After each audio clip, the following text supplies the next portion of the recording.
you weren't born thinking love had to be earned. You learned that.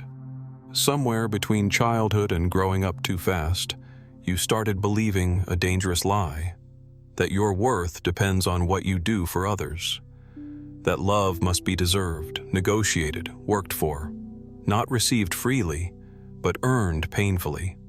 And the worst part? You probably didn't even notice it happening. It was quiet, subtle, invisible. It was the silence after your achievements, the praise only when you were good, the sudden cold when you had needs, feelings, or failures. You became the helper, the fixer, the strong one, the one who never asked for too much, never needed too much, never complained. But deep inside, a part of you was breaking, slowly, silently, because all you ever wanted was to be loved for simply being you. Let's go back, not to blame, but to see, with honesty, what was missing. Because if you don't understand what shaped you, you'll keep calling self-abandonment love. You'll keep giving everything to feel just enough, and you'll never realize that you were never the problem. In many homes, love wasn't something you felt. It was something you earned.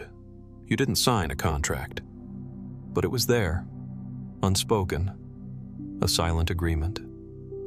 If I behave, they'll stay close.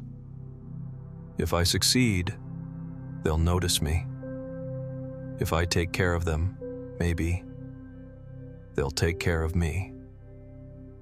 But what happens to a child who must perform to be seen?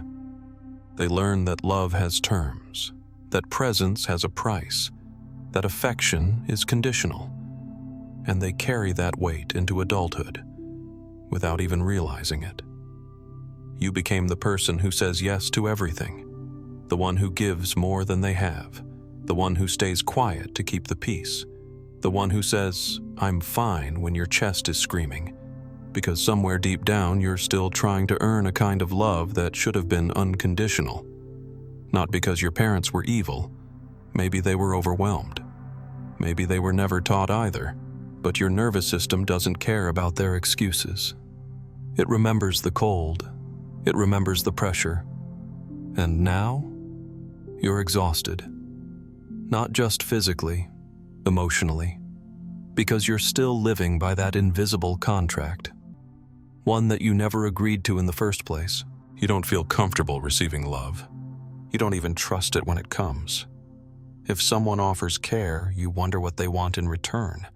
If someone says, "I love you," you question if they really mean it, or if they're just being nice. Because real love feels unfamiliar, unsafe. You only feel valuable when you're doing something, helping, fixing, giving, proving. You've been trained to associate love with labor, to believe that your presence alone isn't enough. So when someone loves you gently, you pull away. When someone asks, "What do you need?" your mind goes blank. When someone stays without conditions, your chest tightens, because you're waiting for the catch. This isn't your fault. You learned to survive this way. You were praised when you were useful, ignored when you were vulnerable, maybe even punished when you expressed pain. So you became a master at minimizing yourself. You became what others needed, even if that meant abandoning who you truly were. And now, love feels like work. Affection feels like pressure. Peace feels like danger. But it's not love that's the problem. It's the definition you were taught. Even when people admire you, you feel like a fraud. Even when you achieve more, you still feel behind. Even when someone loves you, you wonder why. Because deep down, a voice keeps whispering, you have to earn it. You're not doing enough. You're only loved if you're useful. This voice didn't come from nowhere. It was built, shaped, from years of conditional love. It echoes the emotional tone of your childhood, a home where performance mattered more than presence, where love was not a place to rest, but a finish line you never reached. So now, you keep running, chasing validation, overworking your heart. People see you as capable, giving, dependable, but they don't see the panic behind your smile. They don't see the emptiness after the applause. They don't hear the ache in your silence. You've internalized this belief so deeply that rest feels wrong. Receiving feels selfish. Being loved for nothing, for just being, feels impossible. And the tragedy is you've spent your life trying to be lovable without realizing you always were. But no one told you that. No one mirrored that back. So now it's your work to unlearn the noise and remember your worth. There comes a moment, quiet but undeniable, when you realize that something isn't working anymore. You've done everything right. You've been kind, generous, reliable. You've carried everyone. And yet, you still feel unseen, still feel alone, still feel like you're slowly fading. At first, you try harder. You give more. You push past exhaustion because that's what you were taught. If they're not loving you, you must not be earning it hard enough. But then something breaks.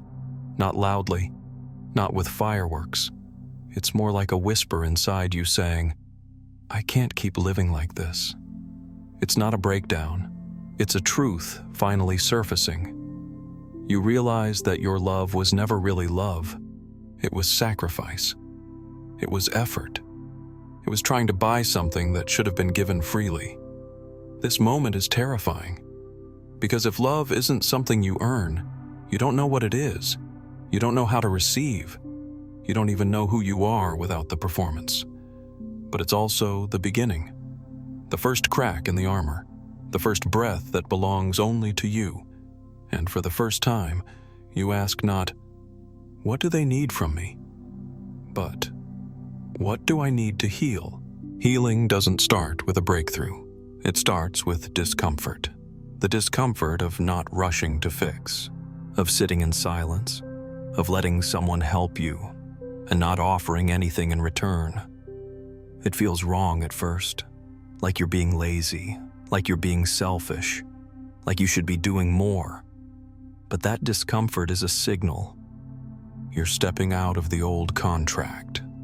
You're no longer trading yourself for approval. And slowly, something shifts. You begin to notice how often you apologize just for existing.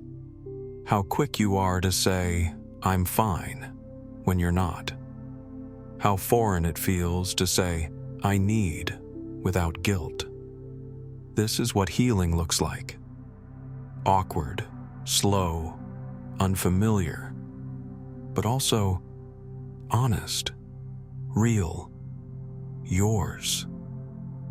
You start to realize love isn't supposed to exhaust you. It isn't supposed to depend on how helpful you are.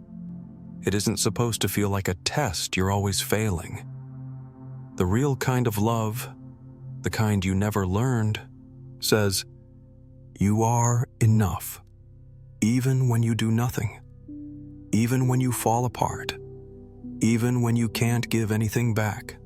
And maybe, for the first time, you begin to believe it.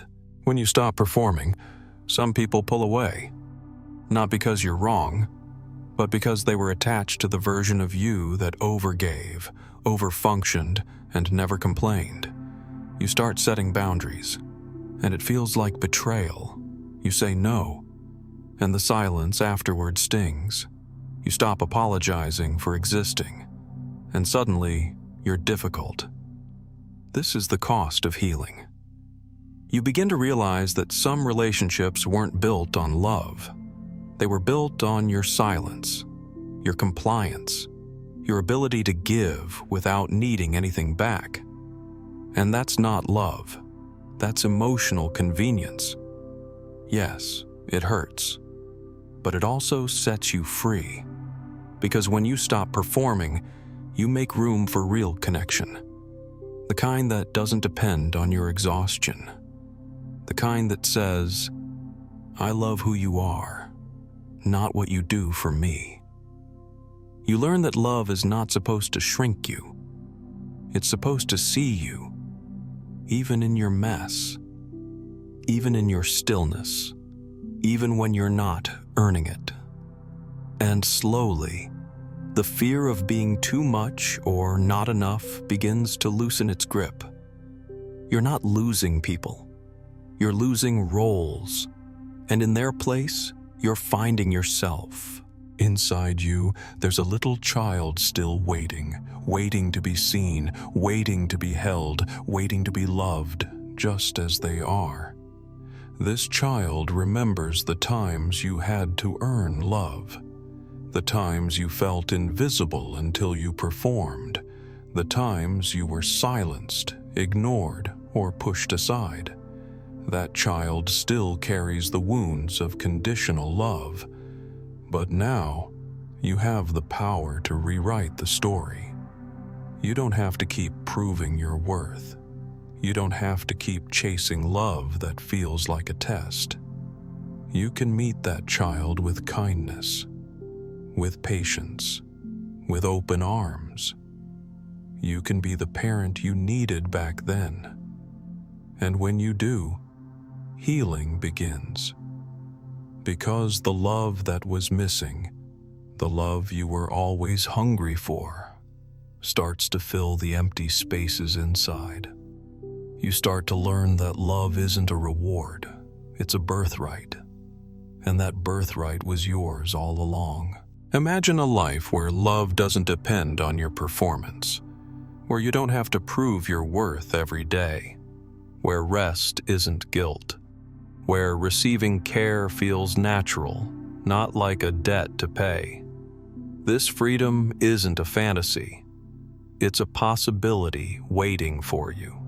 It starts when you stop carrying the old contract, when you release the need to earn love, when you accept that you are enough, just as you are. It's a slow process, one filled with setbacks and doubts. But every small step toward self-acceptance is a step toward true freedom. And freedom feels like peace, like coming home to yourself, like finally breathing without holding your heart hostage.